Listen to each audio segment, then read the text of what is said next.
Principios de Anatomía y Fisiología Tórtora de Rickson 13ª edición. Capítulo 1. Introducción al cuerpo humano. El cuerpo humano y la homeostasis. Los seres humanos poseen diversos mecanismos para mantener la homeostasis, el estado de equilibrio relativo del medio interno corporal. Las alteraciones en la homeostasis desencadenan circuitos correctivos, denominados sistemas de retroalimentación, que ayudan a restaurar las condiciones necesarias para la vida y la salud. Este fascinante recorrido por el cuerpo humano comienza con una visión global de los significados de la anatomía y la fisiología y sigue con el análisis de la organización del cuerpo humano y las propiedades que comparte con todos los seres vivos. Más adelante, se descubrirá cómo el cuerpo regula su propio medio interno. Este proceso continuo, denominado homeostasis, es un tema importante en cada capítulo de este libro. Por último, se introduce el vocabulario básico que ayudará a referirse al cuerpo con los términos utilizados por científicos y otros profesionales de la salud. 1.1 Definición de anatomía y fisiología. Dos ramas de la ciencia, la anatomía y la fisiología, proveen las bases necesarias para comprender las estructuras y funciones del cuerpo humano. Anatomía, ana de ana igual a través, tomía de tumé igual a corte, es la ciencia de las estructuras corporales y las relaciones entre ellas. En un principio se estudió a partir de la disección, dis de dis igual a separado, sección, desectio igual a corte, el acto de cortar las estructuras del cuerpo para estudiar sus relaciones. En la actualidad, hay una gran variedad de técnicas imagenológicas que contribuyen al avance del conocimiento anatómico. Mientras que la anatomía se ocupa de las estructuras del cuerpo, la fisiología, fisio, de physis igual a naturaleza, logía, de logos igual a estudio, es la ciencia que estudia las funciones corporales, es decir, cómo funcionan las distintas partes del cuerpo. Dado que la estructura y la función están tan estrechamente relacionadas, aprenderá sobre el cuerpo humano estudiando anatomía y fisiología en forma conjunta. La estructura de una parte del cuerpo suele reflejar su función. Por ejemplo, los huesos del cráneo están articulados firmemente para formar una caja rígida que proteja al cerebro.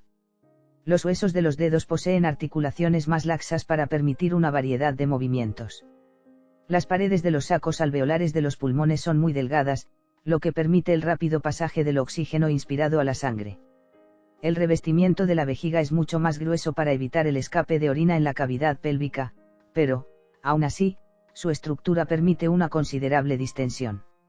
1.2 Niveles de organización estructural y sistemas corporales. Podemos comparar los niveles de organización de un lenguaje en letras, palabras, oraciones, párrafos y así sucesivamente con los niveles de organización del cuerpo humano.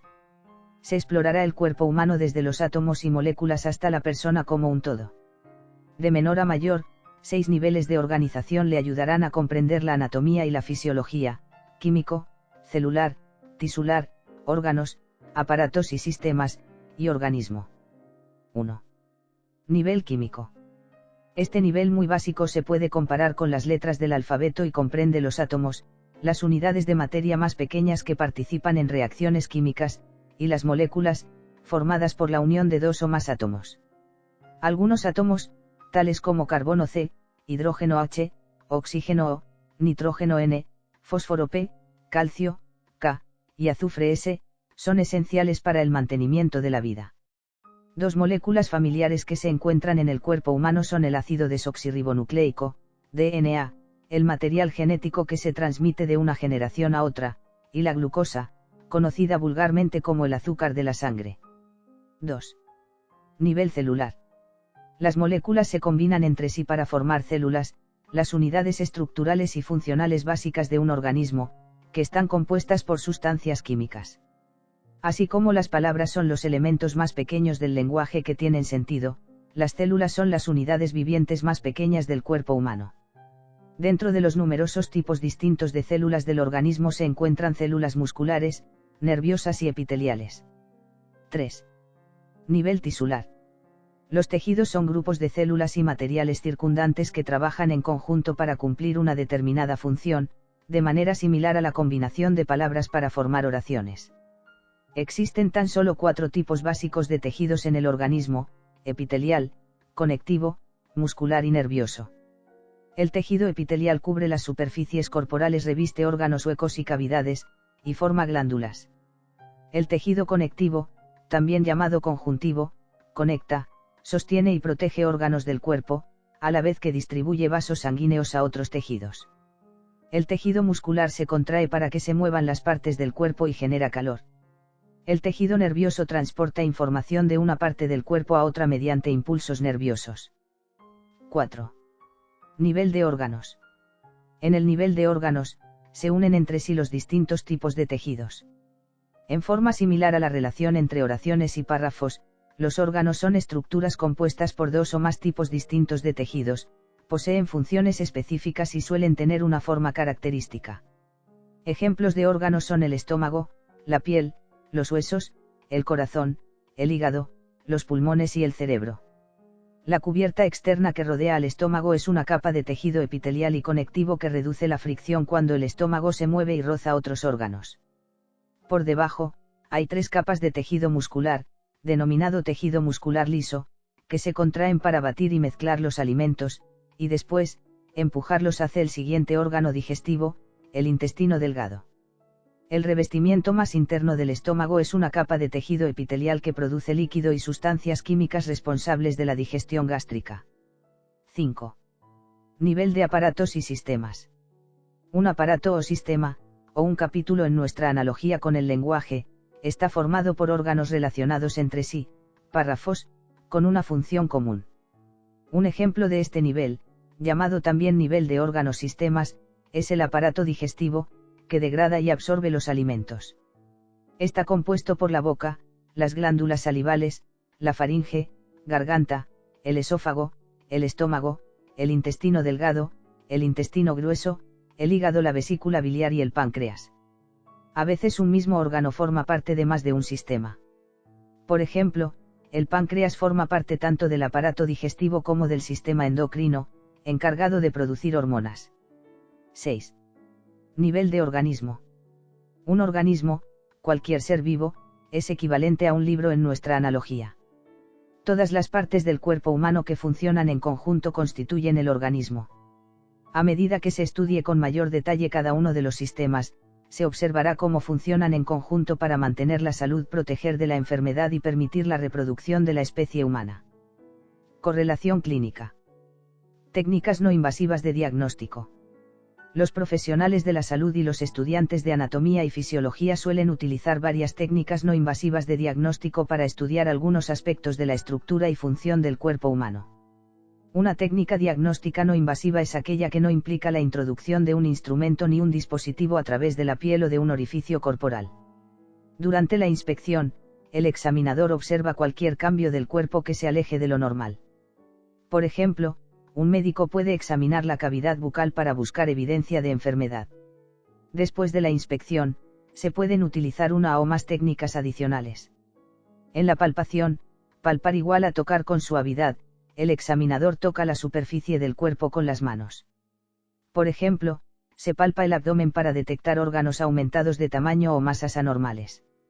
Durante la auscultación, auscultar igual a escuchar, el examinador escucha los sonidos corporales para evaluar el funcionamiento de ciertos órganos, a menudo con un estetoscopio para amplificar los sonidos.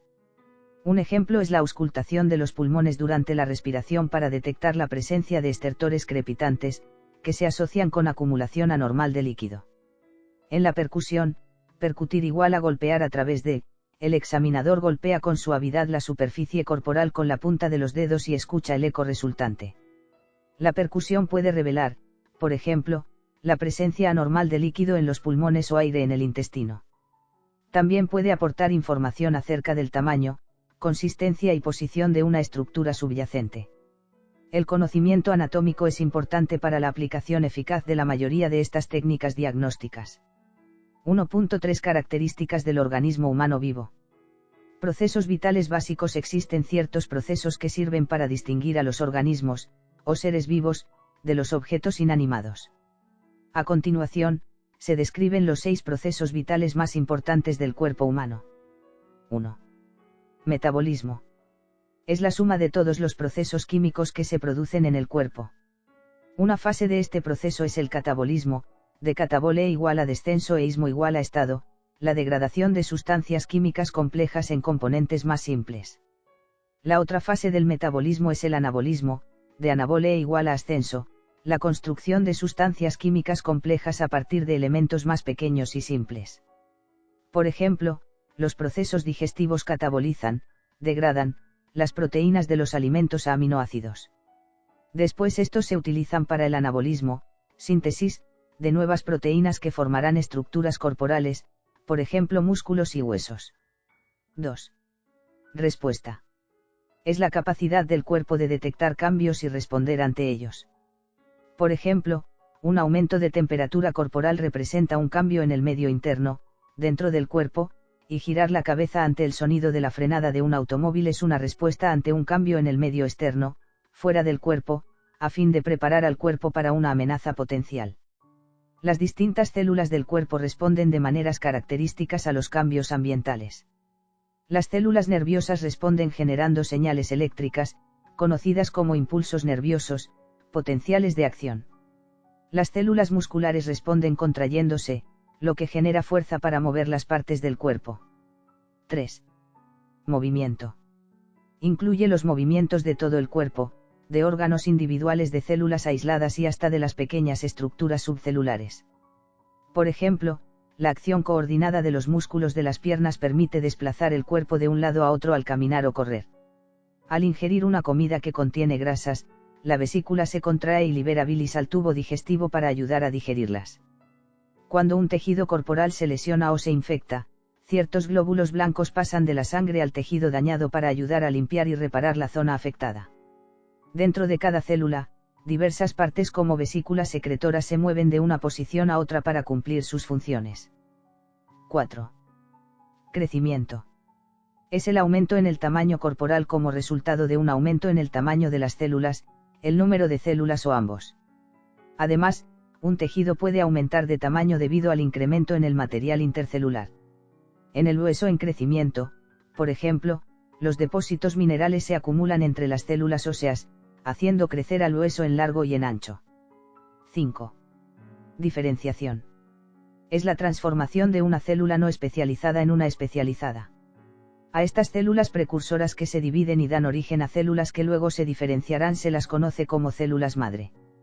Como se verá más adelante en este texto, cada tipo celular posee una estructura y función específica distinta de la de su célula precursora, ancestros. Por ejemplo, los eritrocitos y varios tipos de leucocitos se originan en las mismas células precursoras no especializadas de la médula ósea roja. Asimismo, mediante la diferenciación, un solo óvulo fecundado humano, ovum, se transforma en forma sucesiva en un embrión, un feto, un bebé, un niño y por último en un adulto. 6. Reproducción. Se refiere a 1. La formación de células nuevas para el crecimiento, reparación o reemplazo tisular, o 2. La formación de un nuevo individuo. En los seres humanos, el primer proceso se produce en forma ininterrumpida durante toda la vida, y continúa de una generación a la siguiente a través del último proceso, la fecundación de un óvulo por un espermatozoide. Cuando los procesos vitales no se desarrollan en la forma adecuada, el resultado es la muerte de células y tejidos, que puede llevar a la muerte del organismo. La muerte del cuerpo humano se manifiesta clínicamente por ausencia de latidos cardíacos, de respiración espontánea y de actividad cerebral. Correlación clínica. Autopsia. Una autopsia, ver con los propios ojos, o necropsia es un examen, post-mortem, después de la muerte, del cuerpo y la disección de sus órganos internos para confirmar o determinar la causa de muerte. Una autopsia puede revelar la existencia de enfermedades no detectadas durante la vida, determinar la extensión de las lesiones y explicar cómo esas lesiones pueden haber contribuido a la muerte de una persona. Asimismo, puede aportar más información acerca de una enfermedad, ayudar a acumular datos estadísticos y educar a los estudiantes de medicina.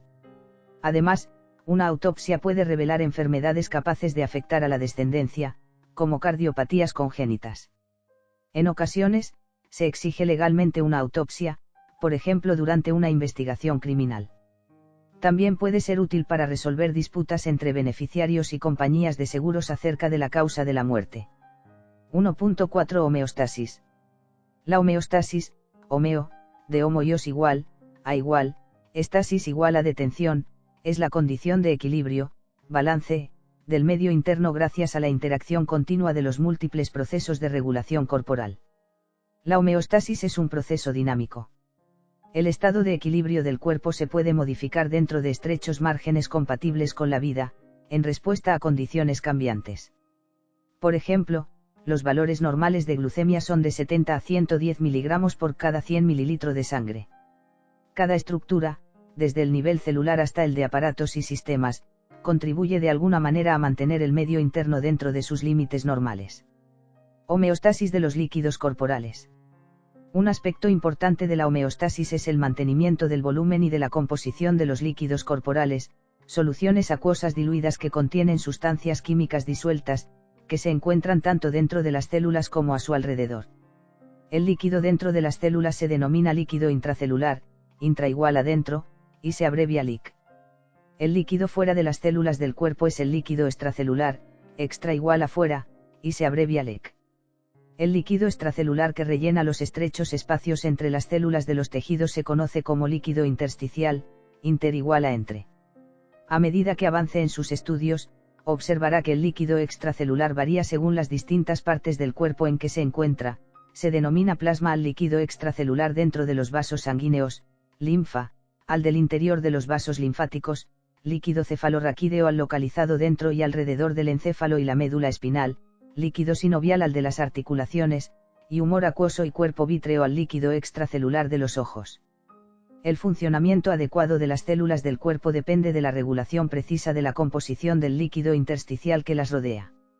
Debido a ello, el líquido intersticial suele ser denominado medio interno. La composición del líquido intersticial se modifica a medida que las sustancias se desplazan hacia el plasma y fuera de este. Este intercambio de sustancias se produce a través de las delgadas paredes de los capilares sanguíneos, los vasos más pequeños del cuerpo. El movimiento bidireccional a través de las paredes de los capilares aporta los materiales necesarios, como glucosa, oxígeno, iones y otros a las células de los tejidos. También elimina desechos, por ejemplo, dióxido de carbono del líquido intersticial. Control de la homeostasis. La homeostasis del cuerpo humano se ve continuamente alterada. Algunas de las alteraciones provienen del medio externo en forma de agresiones físicas, como el calor intenso de un día de verano o la falta de oxígeno suficiente para una carrera de 4 kilómetros. Otras alteraciones se originan en el medio interno, como la disminución de la glucemia a niveles demasiado bajos al saltear el desayuno. Los desequilibrios homeostáticos también se pueden deber a situaciones de estrés psicológico en nuestro medio social, las exigencias del trabajo y de la escuela, por ejemplo. En la mayoría de los casos, la alteración de la homeostasis es leve y transitoria, y las respuestas de las células del organismo restablecen con rapidez el equilibrio del medio interno. En cambio, en algunos casos, la alteración de la homeostasis puede ser intensa y prolongada, como en las intoxicaciones, la exposición a temperaturas extremas, las infecciones graves o la cirugía mayor. Afortunadamente, el cuerpo cuenta con muchos sistemas de regulación que, en general, permiten restablecer el equilibrio del medio interno. La mayoría de las veces, el sistema nervioso y el sistema endocrino, en conjunto o en forma independiente, implementan las medidas correctivas necesarias. El sistema nervioso regula la homeostasis enviando señales conocidas como impulsos nerviosos, potenciales de acción, a los órganos que pueden contrarrestar las desviaciones del estado de equilibrio. El sistema endocrino comprende numerosas glándulas que secretan hacia la sangre moléculas mensajeras denominadas hormonas. Los impulsos nerviosos suelen causar cambios rápidos mientras que las hormonas actúan con mayor lentitud. Sin embargo, ambos tipos de regulación actúan con un mismo objetivo, a menudo a través de sistemas de retroalimentación negativa. Sistemas de retroalimentación. El cuerpo puede regular su medio interno por medio de muchos sistemas de retroalimentación. Un sistema de retroalimentación o circuito de retroalimentación es un ciclo de fenómenos en el cual el estado de una determinada condición corporal es supervisado, evaluado, modificado, vuelto a supervisar y a evaluar, y así sucesivamente.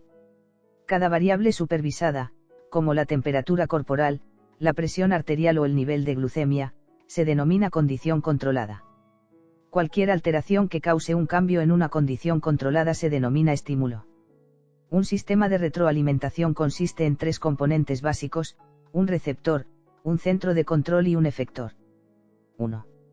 Un receptor es la estructura del cuerpo que detecta cambios de una condición controlada y envía información a un centro de control. Esta vía se denomina vía aferente, af igual a hacia, ferente igual a transportada, porque la información fluye hacia el centro de control. Habitualmente, la aferencia se produce en forma de impulsos nerviosos o señales químicas. Por ejemplo, ciertas terminaciones nerviosas de la piel registran la temperatura y pueden detectar cambios, por ejemplo, una disminución importante. 2.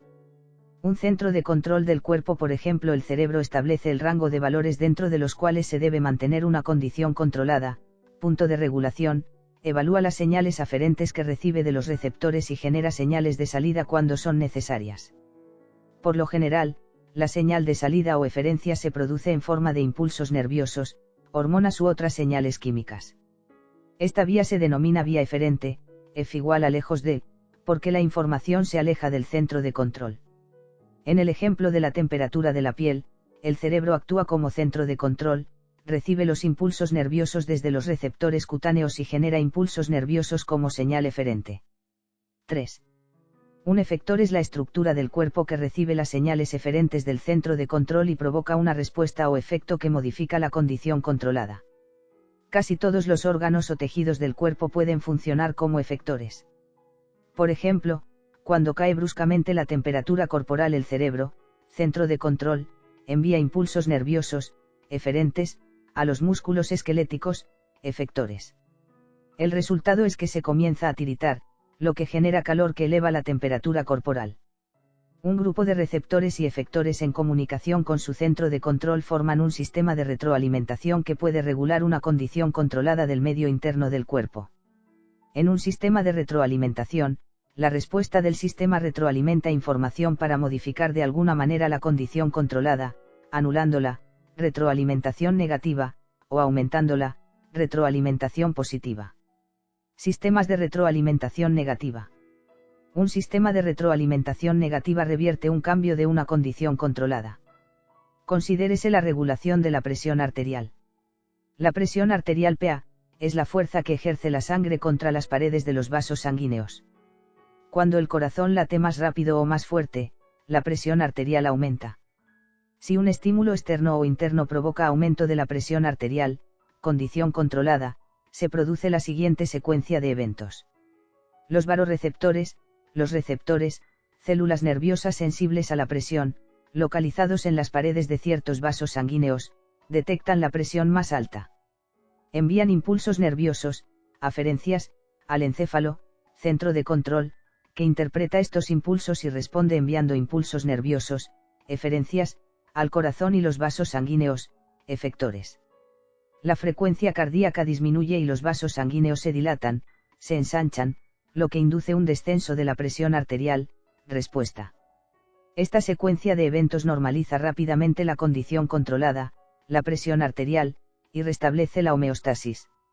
Obsérvese que la actividad del efector causa disminución de la presión arterial, un resultado que invalida el estímulo original, el aumento de la presión arterial. Por esta razón, se lo denomina sistema de retroalimentación negativa. Alimentación negativa. El sistema de retroalimentación positiva tiende a intensificar o reforzar un cambio de una condición controlada del cuerpo. La manera en la que la respuesta afecta la condición controlada es diferente en un sistema de retroalimentación positiva que en uno de retroalimentación negativa. El centro de control envía órdenes al efector, pero esta vez el efector provoca una respuesta fisiológica que se suma a o refuerza el cambio inicial de la condición controlada. La acción del sistema de retroalimentación positiva continúa hasta que es interrumpido por algún mecanismo. El parto normal es un buen ejemplo de un sistema de retroalimentación positiva. Las primeras contracciones del trabajo de parto, estímulo, empujan a parte del feto hacia el cuello uterino, la parte más baja del útero que termina en la vagina. Células nerviosas sensibles a la distensión, receptores, registran el grado de dilatación del cuello uterino, condición controlada. A medida que aumenta la dilatación, envían más impulsos nerviosos, aferencias, al encéfalo, centro de control, que a su vez libera hormona oxitocina, eferencia, a la sangre. La oxitocina aumenta la fuerza de contracción de las paredes musculares del útero, efector. Las contracciones impulsan el descenso del feto por el útero, lo que dilata todavía más el cuello uterino. El ciclo de dilatación, liberación hormonal y aumento de fuerza de las contracciones se interrumpe solo con el nacimiento del bebé. En ese momento cesa la dilatación del cuello uterino y cesa la liberación de oxitocina. Otro ejemplo de retroalimentación positiva es el que se observa cuando el cuerpo pierde grandes cantidades de sangre. En condiciones normales el corazón bombea sangre a una presión suficiente para proveer oxígeno y nutrientes a las células y mantener la homeostasis. Ante pérdidas importantes de sangre, la presión arterial desciende en forma brusca y las células, incluidas las cardíacas, reciben menos oxígeno y funcionan con menor eficiencia. De persistir la pérdida de sangre, las células cardíacas se debilitan, disminuye la acción de bombeo del corazón, y la presión arterial continúa descendiendo.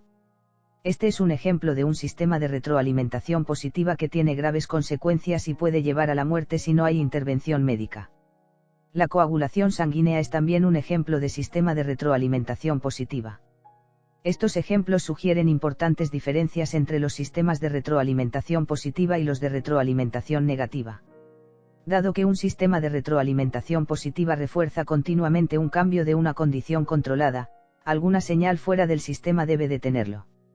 Si la acción de un sistema de retroalimentación positiva no se detiene, puede salirse de control, e incluso provocar cambios peligrosos para la vida. Por el contrario, la acción de un sistema de retroalimentación negativa se enlentece, y después, se detiene cuando se normaliza la condición controlada. Por lo general, los sistemas de retroalimentación positiva refuerzan condiciones que no aparecen muy a menudo, mientras que los sistemas de retroalimentación negativa regulan condiciones del cuerpo que se mantienen relativamente estables por periodos prolongados. Desequilibrios homeostáticos.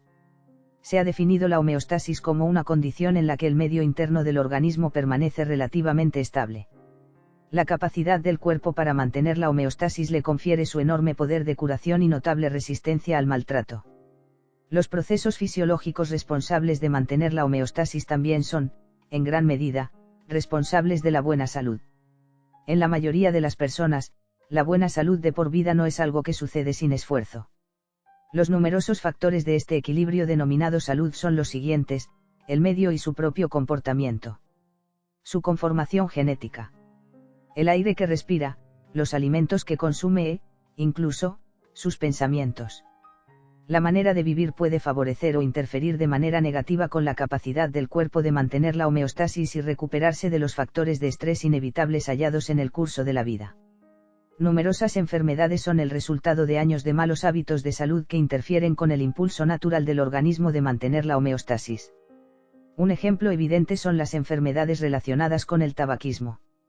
Fumar tabaco expone al tejido pulmonar sensible a innumerables agentes químicos que provocan cáncer y dañan la capacidad de autorreparación del pulmón. Dado que enfermedades como el enfisema y el cáncer de pulmón son difíciles de tratar y muy rara vez se curan, es más conveniente dejar de fumar, o no comenzar nunca, que esperar que un médico pueda arreglarlo una vez que se le diagnostica una enfermedad pulmonar. Llevar un modo de vida que colabore con los procesos homeostáticos en lugar de oponerse a ellos, ayuda a optimizar el potencial personal de salud y bienestar óptimos. En tanto todas las condiciones controladas del cuerpo se mantengan dentro de límites estrechos, las células funcionarán eficientemente, se mantendrá la homeostasis, y el cuerpo se conservará saludable. En cambio, si uno o más de los componentes del cuerpo pierden su capacidad de contribuir a la homeostasis, se puede alterar el equilibrio normal entre todos los procesos corporales. Si el desequilibrio homeostático es moderado, puede sobrevenir un trastorno o una enfermedad; si es grave, puede provocar la muerte. Un trastorno es cualquier anormalidad de la estructura o la función. Enfermedad es un término más específico que designa una afección caracterizada por una serie reconocible de signos y síntomas.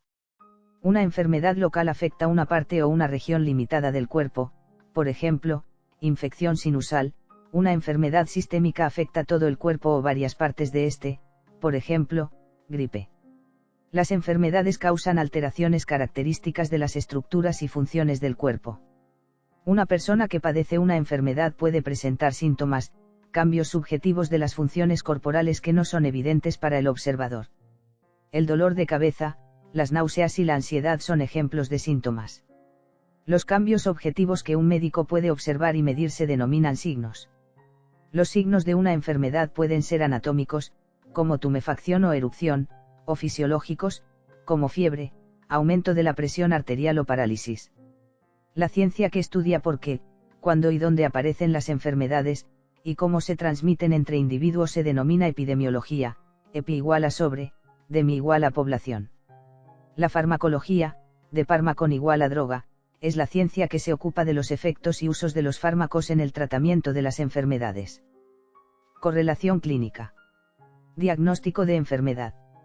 Diagnóstico, dia igual a través, gnosis igual a conocimiento, es la ciencia y la habilidad de distinguir un trastorno o enfermedad de otro. Los síntomas y signos del paciente, sus antecedentes médicos, el examen físico y las pruebas de laboratorio aportan la base para arribar a un diagnóstico.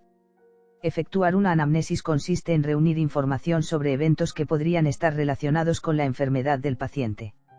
Incluye el motivo de consulta, la razón principal que lo lleva a buscar atención médica, los antecedentes de la enfermedad actual, los antecedentes médicos, los antecedentes familiares, los antecedentes sociales y una revisión de los síntomas. El examen físico es una evaluación ordenada del cuerpo y sus funciones. Este proceso comprende las técnicas no invasivas de inspección, palpación, auscultación y percusión que se vieron previamente en este capítulo, junto con la determinación de los signos vitales, temperatura, pulso, frecuencia respiratoria y presión arterial, y a veces, pruebas de laboratorio. 1.5 Terminología anatómica básica. Esquematizar las principales cavidades corporales, los órganos que contienen y sus revestimientos asociados. Los científicos y los profesionales de la salud utilizan un lenguaje común de términos especiales para referirse a las estructuras y funciones del cuerpo. El lenguaje anatómico que emplean tiene significados precisos que les permite comunicarse en forma clara y precisa. Por ejemplo, es correcto decir la muñeca está por encima de los dedos. Esto podría ser correcto si los miembros superiores, descritos más adelante, se hallaran colgando a ambos lados del cuerpo.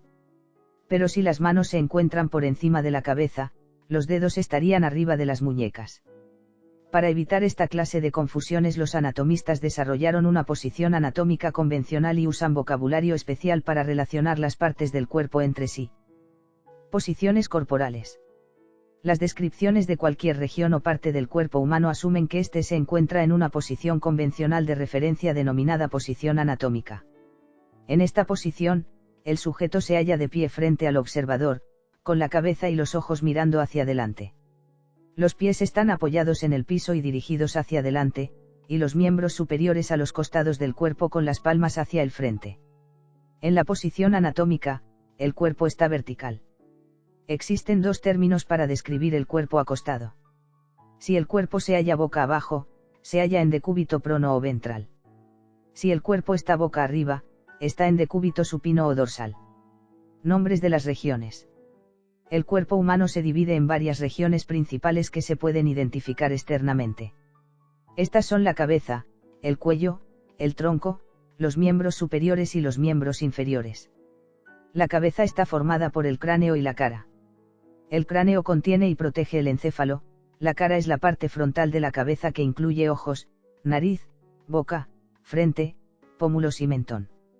El cuello sostiene la cabeza y la une al tronco. El tronco está formado por el tórax, el abdomen y la pelvis. Cada miembro superior está unido al tronco y está formado por el hombro, la axila, el brazo, la parte del miembro que se extiende desde el hombro hasta el codo, el antebrazo, porción del miembro que se extiende desde el codo hasta la muñeca y la mano. Cada miembro inferior está unido también al tronco y está formado por la nalga, el muslo, porción del miembro desde la nalga hasta la rodilla, la pierna, porción del miembro desde la rodilla hasta el tobillo y el pie. La ingle es una zona situada en la superficie frontal del cuerpo, delimitada por un pliegue a cada lado, donde el tronco se une a los muslos. Aparece primero el término anatómico en forma de adjetivo para cada parte, seguido entre paréntesis del nombre coloquial correspondiente. Por ejemplo, si recibe una inyección antitetánica en la región glútea, es una inyección en la nalga. Como el término anatómico de una parte del cuerpo suele derivar de una palabra en griego o en latín, puede diferir del nombre coloquial asignado a la misma parte o región. Se aprenderá más sobre las raíces de las palabras griegas o latinas de los términos anatómicos y fisiológicos a medida que se avanza en la lectura. Términos direccionales. Para localizar las distintas estructuras del cuerpo, los anatomistas utilizan términos direccionales específicos, palabras que describen la posición de una parte del cuerpo en relación con otra. Varios términos direccionales se agrupan en pares con significados opuestos, por ejemplo, anterior, frente, y posterior, dorso. Resumen. La mayoría de los términos direccionales utilizados para describir el cuerpo humano se puede agrupar en pares de significados opuestos. Por ejemplo, superior significa hacia la parte más elevada del cuerpo, e inferior significa hacia la parte más baja del cuerpo. Es importante comprender que los términos direccionales tienen significados relativos, solo tienen sentido cuando se utilizan para describir la posición de una estructura respecto de otra. Por ejemplo, la rodilla es superior al tobillo, aunque ambos están localizados en la mitad inferior del cuerpo. Planos y cortes. También se estudiarán las partes del cuerpo en relación con planos, superficies planas imaginarias que atraviesan las partes del cuerpo. Un plano sagital, de sagita igual a flecha, es un plano vertical que divide el cuerpo o un órgano en lados derecho e izquierdo. Más específicamente, cuando este plano pasa por la línea media del cuerpo o de un órgano y lo divide en dos mitades iguales, derecha e izquierda, se lo denomina plano medio sagital o plano mediano. La línea media es una línea vertical imaginaria que divide el cuerpo en lados izquierdo y derecho iguales.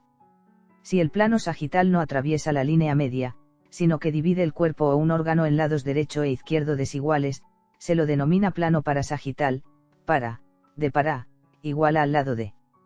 Un plano frontal o coronal igual a de forma circular o de corona, divide el cuerpo u órgano en partes anterior, frontal, y posterior, dorsal. Un plano transversal divide el cuerpo o un órgano en una parte superior, la de arriba, y otra inferior, la de abajo. También se lo denomina plano horizontal. Los planos sagital, frontal y transversal están todos en ángulo recto entre sí. En cambio, un plano oblicuo atraviesa el cuerpo o el órgano en un ángulo oblicuo, cualquier ángulo distinto de uno de 90 grados. Cuando se estudia una región corporal, a menudo se la visualiza en cortes. Un corte es una sección del cuerpo o de uno de sus órganos a lo largo de uno de los planos recién descritos. Es importante conocer el plano de corte para poder entender la relación anatómica de una parte con la otra. Cavidades corporales. Las cavidades corporales son espacios dentro del cuerpo que protegen, separan y sostienen órganos internos. Huesos, músculos, ligamentos y otras estructuras separan las distintas cavidades corporales entre sí. Los huesos del cráneo forman un espacio hueco de la cabeza denominada cavidad craneal, que contiene el encéfalo. Los huesos de la columna vertebral, espina dorsal, forman el conducto vertebral, conducto espinal, que contiene la médula espinal. La cavidad craneal y el conducto vertebral se continúan uno con otro. El encéfalo y la médula espinal están rodeados de 3 capas de tejido protector denominadas, las meninges, y un líquido de absorción de impactos. Las principales cavidades corporales del tronco son las cavidades torácica y abdominopélvica. La cavidad torácica, relativa al tórax, está formada por las costillas, los músculos del tórax, el esternón y el segmento torácico de la columna vertebral. Dentro de la cavidad torácica se encuentra la cavidad pericárdica, de peri igual a alrededor, cárdica, de cardia igual a corazón, un espacio lleno de líquido que rodea al corazón, y 2 espacios ocupados por líquido denominados cavidades pleurales, de pleura igual a costilla o flanco, cada una de las cuales rodea un pulmón. La parte central de la cavidad torácica se denomina mediastino, media, de medium igual a medio, estino, de estinum igual a separación. Se encuentra entre los pulmones y se extiende desde el esternón hasta la columna vertebral y desde la primera costilla hasta el diafragma. El mediastino contiene todos los órganos torácicos excepto los pulmones. Entre las estructuras mediastínicas se encuentran el corazón, el esófago, la tráquea, el timo y los grandes vasos sanguíneos, que llegan al corazón y salen de él. El diafragma, de día igual a través de, fragma de pragma igual a tabique, es un músculo con forma de cúpula que separa la cavidad torácica de la abdominopélvica. La cavidad abdominopélvica se extiende desde el diafragma hasta la ingle y está rodeada por la pared muscular abdominal y los huesos y músculos de la pelvis. Como su nombre sugiere, la cavidad abdominopélvica está dividida en 2 partes, pese a que no hay ninguna pared que la separe. La parte superior, la cavidad abdominal, abdomen igual a vientre, contiene el estómago, el bazo, el hígado, la vesícula biliar, el intestino delgado y la mayor parte del intestino grueso. La parte inferior, la cavidad pélvica, de pelvis igual a vasija, lebrilla, contiene la vejiga, partes del intestino grueso y los órganos del sistema reproductor. Los órganos que se encuentran dentro de las cavidades torácica y abdominopélvica se denominan vísceras. Membranas de las cavidades torácica y abdominal. Una membrana es un tejido delgado, maleable, que cubre, reviste, separa o conecta estructuras. Un ejemplo es una membrana de doble capa, deslizante, denominada membrana serosa, que recubre las vísceras dentro de las cavidades torácica y abdominal y también tapiza las paredes del tórax y del abdomen. Las partes de una membrana serosa son las siguientes: 1. La hoja parietal, un epitelio delgado que reviste las paredes de las cavidades, y 2. La hoja visceral, un epitelio delgado que recubre y se adhiere a las vísceras contenidas en estas. Entre ambas hojas hay un pequeño volumen de líquido lubricante, líquido seroso, que reduce la fricción entre las dos hojas, lo que permite que las vísceras se deslicen un poco durante los movimientos, por ejemplo durante la insuflación y exuflación pulmonar durante la respiración. La membrana serosa de las cavidades pleurales se denomina pleura. La pleura visceral se adhiere a la superficie pulmonar, mientras que la porción anterior de la pleura parietal recubre la pared torácica y la superficie superior del diafragma. Entre ambas hojas pleurales se encuentra la cavidad pleural, llena de una pequeña cantidad de líquido lubricante. La membrana serosa de la cavidad pericárdica es el pericardio. El pericardio visceral recubre la superficie del corazón, mientras que el pericardio parietal tapiza la pared torácica. Entre ambos se encuentra la cavidad pericárdica, que contiene un pequeño volumen de líquido lubricante. El peritoneo es la membrana serosa de la cavidad abdominal. El peritoneo visceral recubre las vísceras abdominales, mientras que el peritoneo parietal tapiza la pared abdominal y recubre la superficie inferior del diafragma. Entre ambos, se encuentra la cavidad peritoneal, que contiene un pequeño volumen de líquido lubricante. La mayoría de los órganos abdominales se encuentran en la cavidad peritoneal. Algunos se localizan entre el peritoneo parietal y la pared abdominal posterior. A estos órganos se los denomina órganos retroperitoneales, retro, de retro igual a, atrás. Los riñones, las glándulas suprarrenales, el páncreas, el duodeno, el colon ascendente, el colon descendente y algunos segmentos de la aorta abdominal y la vena cava inferior son retroperitoneales. Además de las principales cavidades corporales recién descritas, se analizarán otras cavidades corporales en capítulos posteriores. Por ejemplo, la cavidad bucal, boca, que contiene la lengua y los dientes, la cavidad nasal de la nariz, las cavidades orbitarias, órbitas, que contienen los globos oculares, las cavidades del oído medio, oídos medios, que contienen los huesecillos y las cavidades sinoviales, que se encuentran en las articulaciones móviles y contienen líquido sinovial. Regiones y cuadrantes abdominopélvicos. Para describir con mayor facilidad la localización de los numerosos órganos abdominales y pélvicos, los anatomistas y los médicos utilizan dos métodos para dividir la cavidad abdominopélvica en zonas más pequeñas.